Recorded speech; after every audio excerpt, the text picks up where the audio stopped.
Are you making a very common genealogy research mistake? I did. I was actually working on my family tree recently, and I discovered a big mistake.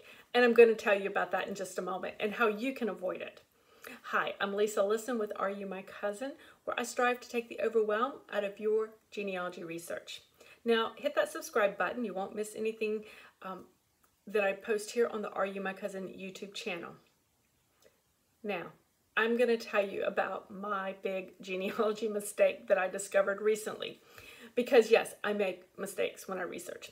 This was actually a little bit some of my earlier research, and I was working through one of my mother's lines, and I discovered, because a number of gentlemen, several generations in a row, all had the same name.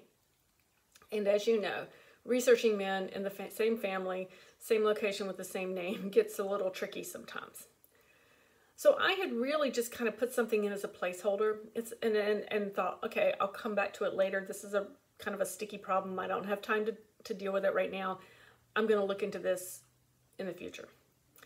Well, then I kind of left it there. So fast forward a number of years, and I went back to the tree and I thought, let me see, somebody had asked me, and I thought, I need to find out where that line went, what did that do there?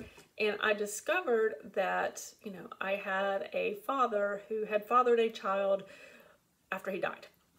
Obviously, the numbers didn't match up.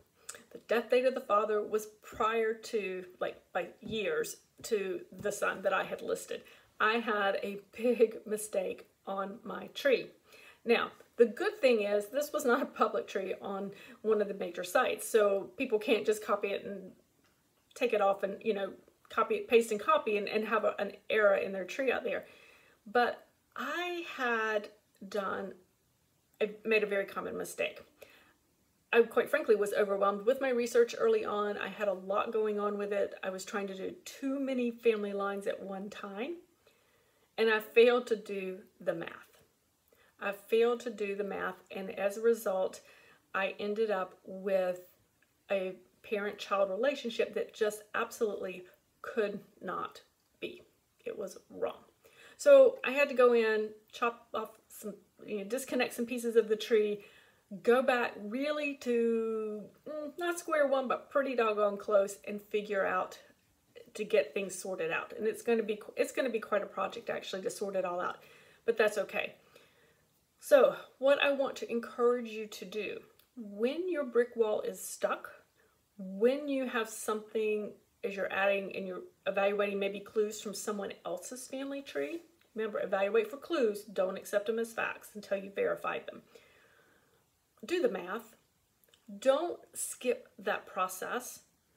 It may be an uncommon name, but if you have several men of the same name in your family, absolutely, it becomes a common name in your family, and it definitely makes your research a little bit harder.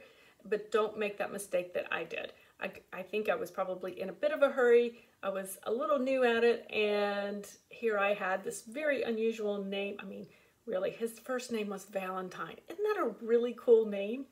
Well, the problem is there were 3 men by this name of Valentine, and I got the wrong one. So do the math. Really sit back and evaluate your research. This kind of goes along with a tip that I recently talked about in another video, and I can link to that out for you, about starting your research over. That when you've hit that brick wall and you're stuck, start over and reevaluate things, because you're a different researcher. You've been researching for a number of years. Your research today is different, and I dare say better than the research you did a year ago, or that you did 2 or 3 years ago, or 5 years ago, whatever the time period is. You have developed more skills, and so when you are going, it will benefit your research and you as a researcher to go back to the beginning, but make sure you're doing the math. Make sure you're checking and making sure it makes sense. Okay, guys, so that's kind of a lot of talk, but to tell you, just be careful when you're adding things to trees. I did make that big mistake. Make sure you're not making that same mistake, okay? And I would love to hear in the comments below, maybe some common mistakes that you have made with your research. It's okay to tell us and tell us what happened, because I'll certainly tell you what the mistakes I made as well. So before you head off to research, hit that subscribe button down below. I'll link to that other video in the comment section and the description down below so that you can review that as well. And make sure that we are doing good, solid research and that we're avoiding just common mistakes that happen so easily. So have a great day, guys, and I will see you in the next Are You My Cousin video. Bye.